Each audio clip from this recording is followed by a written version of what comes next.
Välkommen allesammans! Today we're speaking about the famous Níðstang, or nithing pole as it's sometimes called in English, a way to curse your enemies in the Viking Age, used in a couple very famous sagas, but you've also probably seen it on some TV shows and movies. Basically, it's a horse's skull put on a stick, pointed towards the victim you're trying to curse.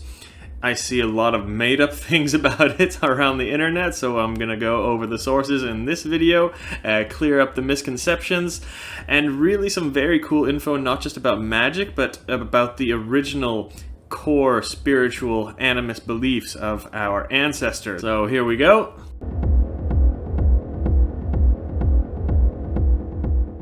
So we don't have too many sources that speak about the Níðstang, but the most detailed one comes in Egil's saga. So Egil basically has a family feud with Harald Fairhair, going back many generations.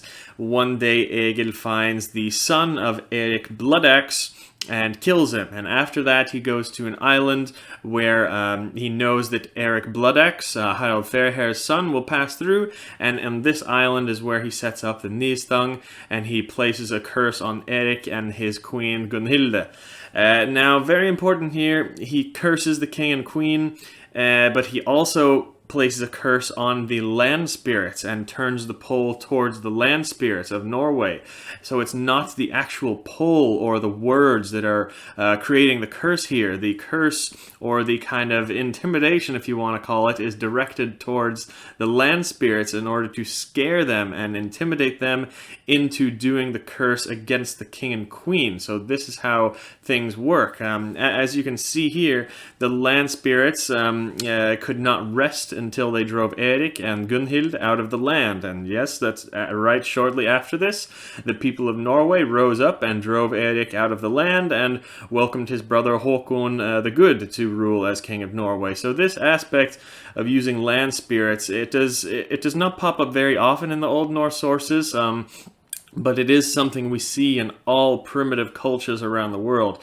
Tribal cultures, very primitive, they tend to use kind of trickery or intimidation to get the spirits or the gods to do work for them and make it rain or bring a good harvest or whatever, something like that. But as people evolve away from the tribal culture and they become more polytheistic, those spirits are treated as gods now, and people have a lot more respect for them, and they pray to them, and they give offerings, but it's still those same spirits that they're getting to do the work for them. This is classic evolution from animism to polytheism. But here in Egil's saga, we have him using the incredibly ancient method of intimidating the land spirits to work for him. So this is a time where it was almost at the end of polytheism in Scandinavia, but still very ancient animist ritual. Also note that some runes are carved on the pole, but we don't know exactly which runes they were, though. Second source, we can speak about Vatnsdæla saga. The hero Jökull raises a nidstang against Finnbogi because he refused to show up for a Hormgang, a one-on-one duel. But here, it's a human head he places on the stick, and then he puts the other end of the stick into a dead horse's carcass, and he faces it towards Finnbogi's house, and then he carves some runes on that pole, and that is how he places the curse. Those are the only two mentions of Níðstang used that way, like I'm aware of.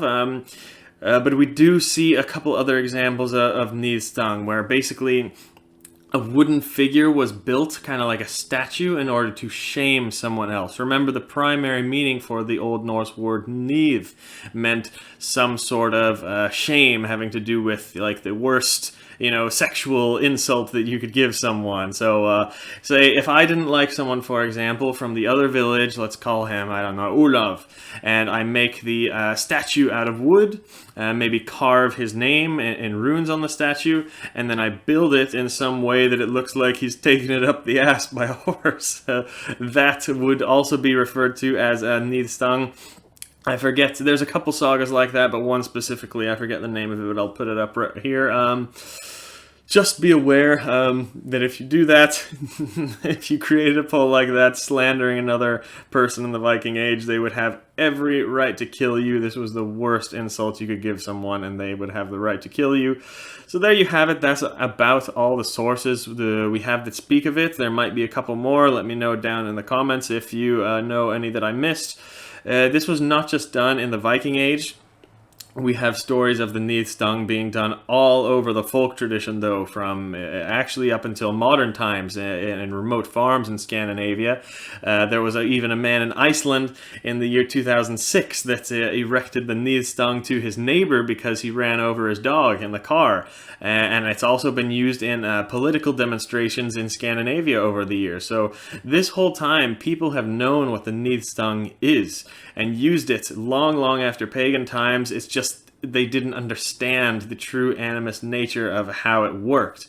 It's not that simply carving runes and putting a horse's skull on top of it would magically curse the person. No, like most magic, the whole point of it is to use the act or use the words spoken. It's not that carries a magical power, but it's the act or the word spoken that kind of sends the signal to the spirits to convince them or even trick or intimidate them into doing the magic effect for us, okay? Now that sounds a little bit more believable. You know, science in modern times is actually starting to confirm that certain inanimate things are a lot more conscious than we have known before, mainly plants and other life like that. I'm not saying I believe all of it. I'm not suggesting that you all have to believe it either. I'm just saying we all believed it at one point. If we go back, all animist cultures around the world believe this for hundreds of thousands of years, and I think modern science is going to continue to prove a lot of these ancient beliefs to be right as time goes on. But I don't know. I don't think they would want us to know anyway, even if they did figure that out. But yeah, that's about Níðstang, what the sources say. Let us know if you guys have any thoughts. Vi ses nästa gång.